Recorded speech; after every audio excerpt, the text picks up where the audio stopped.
Hey yo, what's up world? This is DJ JS1 of the legendary Rocksteady crew. And right now, you're listening to The Library with my man, Tim Einenkel on rapstation.com. Strictly the real hip hop. Peace. DEEP beyond your whole acquisition. Master cylinder, iron giant singular. Suit and hammer with the gunmetal great feature. Killer mega giga terror. Humans enter the drone era. Chambers of unorthodox linguistics from the beta letters. Brings the pain and the pathos from the epic center. Become the flame of awareness and the mind will enter. Deep walking dwellers on the threshold of exaltation. Shadow vapid snuff reflections. Any force you form, I'll break it. Violator slide across the Divine Skylar, legendary MC and artist with over 25 years in the game, starting out with Ice-T's Rhyme Syndicate. He has literally pushed the boundaries of what hip-hop can be and should be. Colors outside the lines, not afraid to journey where others have not. At the end of 2014, he released Death Mask, his fourth album, on which he continues to blaze his own path, pushing the creative elements of hip-hop to the maximum. It is my pleasure to introduce the one and only Divine Styler to the Library with Tim Einenkel on rapstation.com. Thank you so much for being here, Divine. Yes, thank you. Peace. Divine, I want to kind of go on to kind of your career and looking at your discography.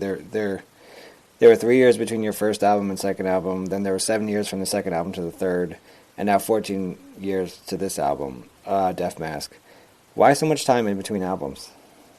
I've never been driven by accolades or desires, so it's not like I didn't get into the music business because I wanted a career in music. I just did it because I was making records. You know, it wasn't a conscious thing, and one thing led to another. Then it's like, okay, well, you're under contract, make another record. So I did Spiral Walls, and then I don't know why I took a break. It wasn't a conscious effort, just life.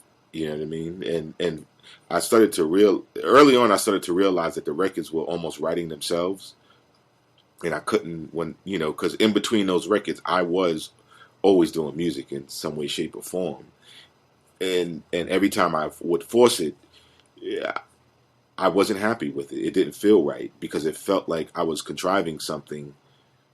And that didn't feel, it felt like that wasn't my purpose, to contrive. So I wait for the conversation to appear, and then I started to realize that it's my experiences that actually write the records. And after, so much of an experience is actually had, it starts to write itself, and that's kind of how it's always been. You started out your career kind of during a time in rap music where there was actually a lot of content diversity played on the radio. You could have like Public Enemy played alongside an NWA or whatnot, right? Yes. But now we're at a time where it seems like there's actually zero content diversity played on rap music, but it's actually the most popular right now. Do you think this is a conscious effort by the powers that be not to put diversity of content on the radio? Absolutely. There's a lot of speculation about it, and a lot of speculation as to why. But you got rap being one of the biggest creators of income, but who is receiving the income? When you got to give away your music, this is the only genre that you got to give away music. So you're giving away music in a $1 billion industry, and the artist is not seeing it. Even if you're a signed artist, how can Pharrell get 93 million streams and only make $2,500? As big as he is, a superstar, and earned it, and blah blah, all that good stuff, and he only received $2,500. So who owns the content? So with that system in place, that's one speculation. With that system in place, where you are receiving 200 and upwards of percent of return, and the artist ain't seeing it, who's seeing it? So why not keep that boat floating? for whoever it's working for.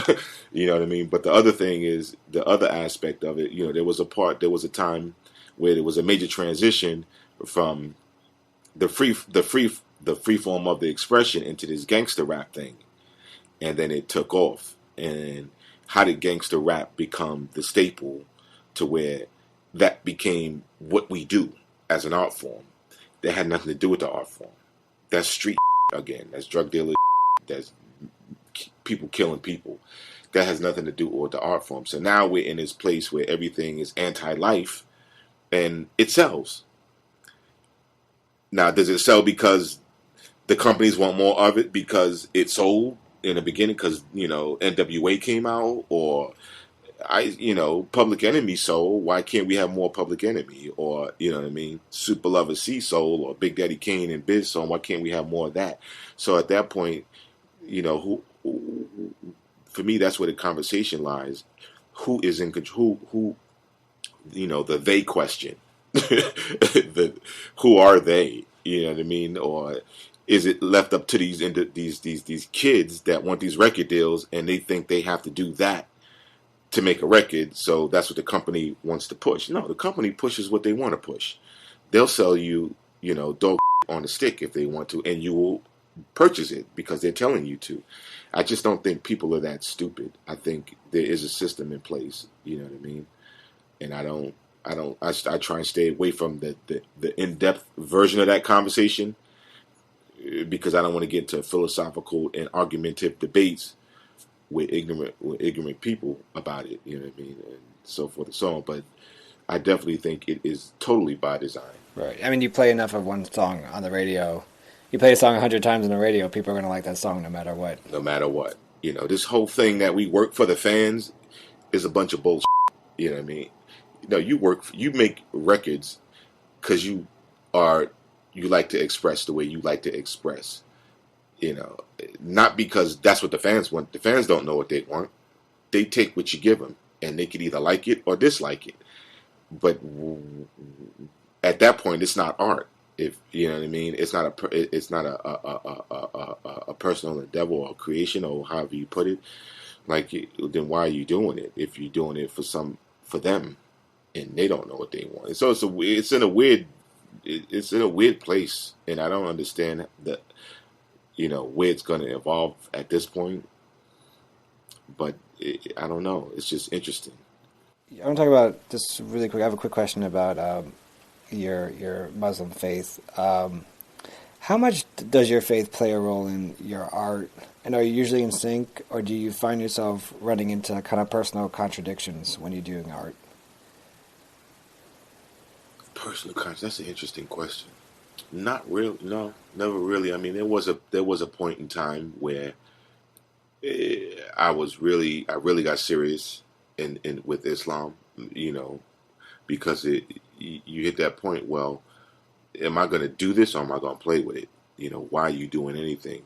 If you're going to do something, are you going to embody it or keep continuing to do the things that are contradictory to the thing you say you're going to do? And so I got really serious in the mid-90s, and I made my pilgrimage and got married and, did all the things you're supposed to do. And there, as I interact with fellow Muslims, you run across the ones that say, music is haram. You're not supposed to be doing music. You're not supposed to be doing that.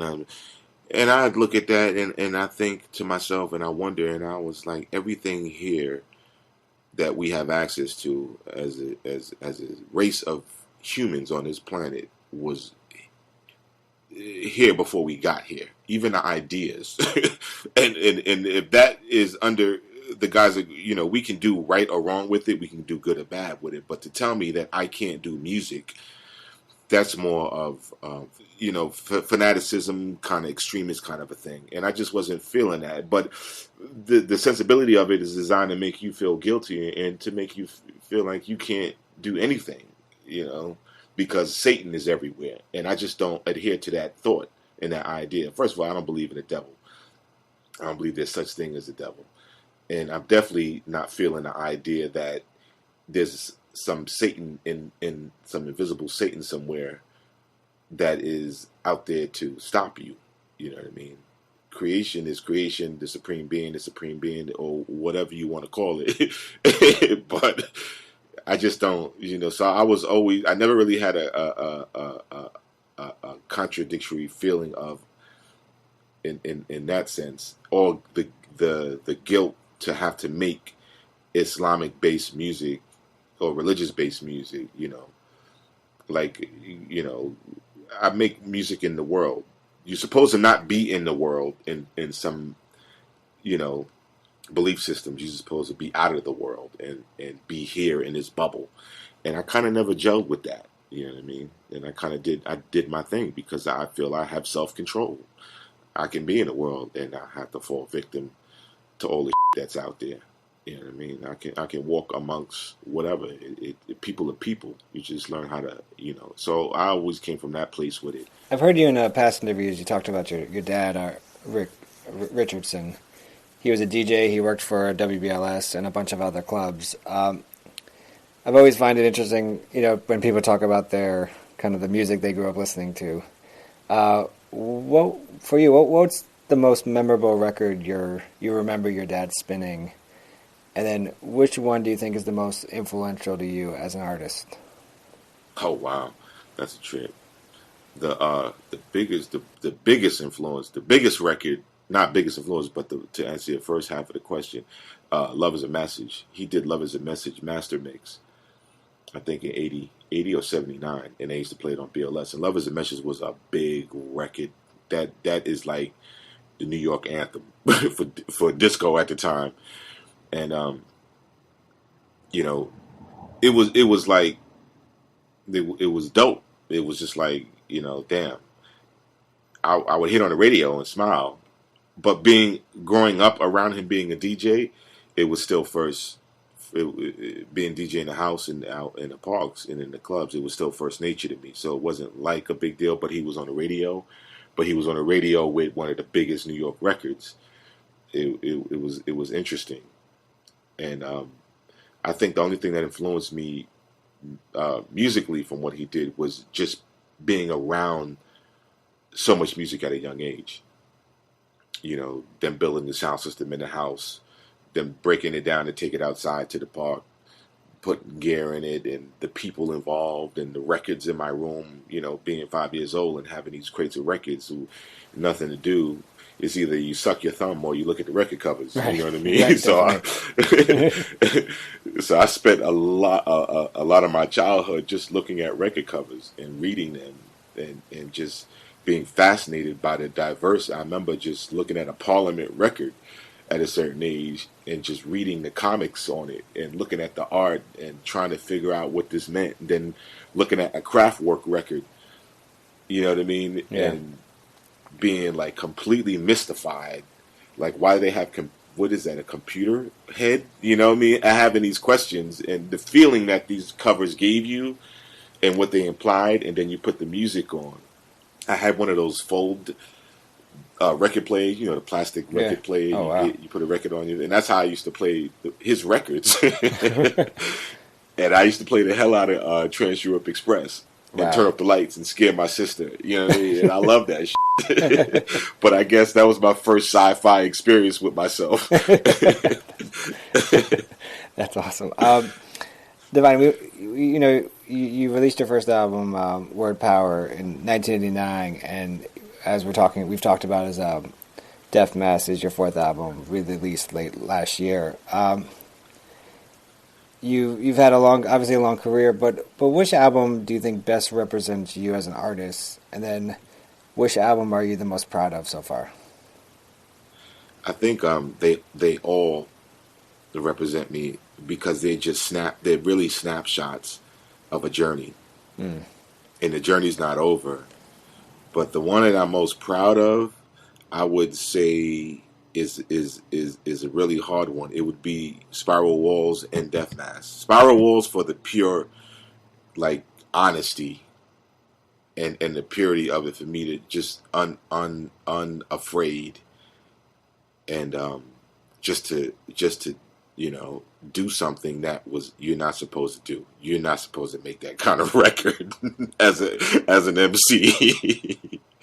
And Death Mask, just for the pure damn hard work that went into it, with nothing. Because again, I'm doing this on my own with no income, not income. Like, I don't have a budget, and all the perks of getting into a nice mixing studio or what have you, and all that stuff. I'm doing it all on my own, 100,000%, and that was a feat to be able to do it at my age and to do it the way I did it, and not lazily, but as a respectable piece of art. I'm proud of that.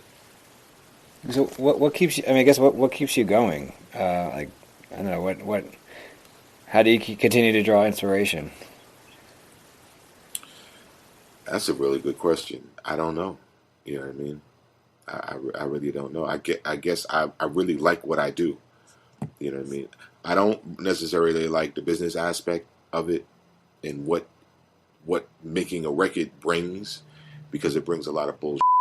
It brings a lot of people who want to, they want to connect to you for the wrong reasons. They want to use you as a vehicle.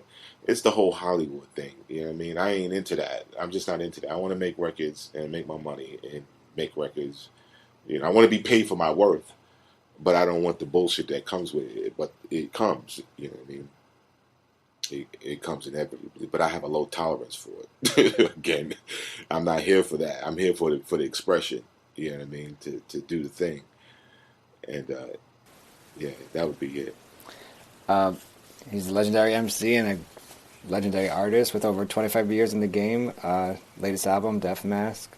Divine Styler, thank you so much for joining me on the library with Tim Heineken on rapstation.com. Ready? My program is legendary. Spit rate hereditary. Flow weight never ready.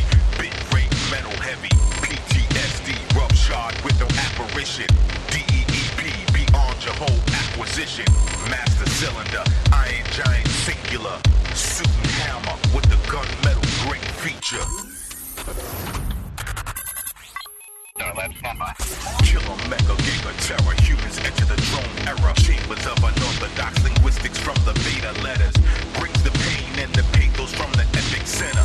Become the flame of awareness and the mind will enter. Deep walking dwellers on the threshold of exaltation. I shadow vapid snuff reflections any force you form I break it. Violators slide across the line circumference operating. Double-minded self-indulgent light snatches computating. My battle armor shell of exoskeletal misdirection. I bring the warship to this omniverse with rhyming methods.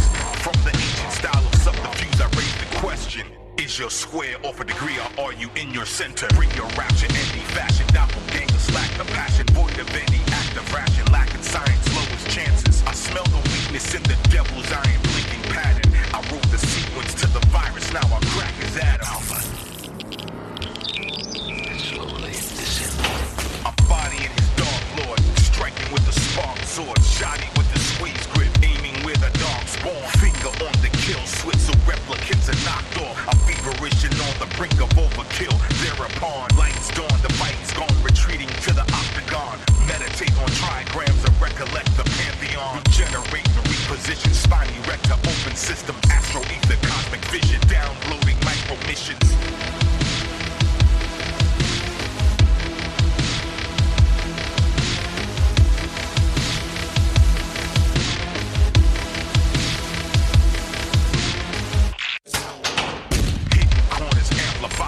Still emits the shine, invasive to pedestrians, shifting like a pantomime. Condition of a mastermind, scoping for the phantom sign. Triple darkness lingering around the aura, polarized. Geared up, I'm fearing of my nocturnal envisions. Super subconsciousness, best believers in the rhythm of hunting down the multi-minions. Servants of the dark division, using human host for living, carrying out fiendish bidding. Prison planet hologram, chemtrails and kilograms. Genetically modified as MK Ultraman. Designated, classified, encrypted with the glorified time bomb of sub-mental combat, globalized. This is a gamma proformer sector. Please remove all implants before entering the galactic barrier. Exhibiting an error in your new world order terror. The web you cast is only for the dreamers dreaming pleasure.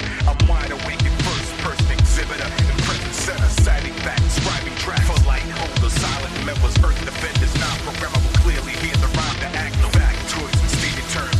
Sarah's burning words.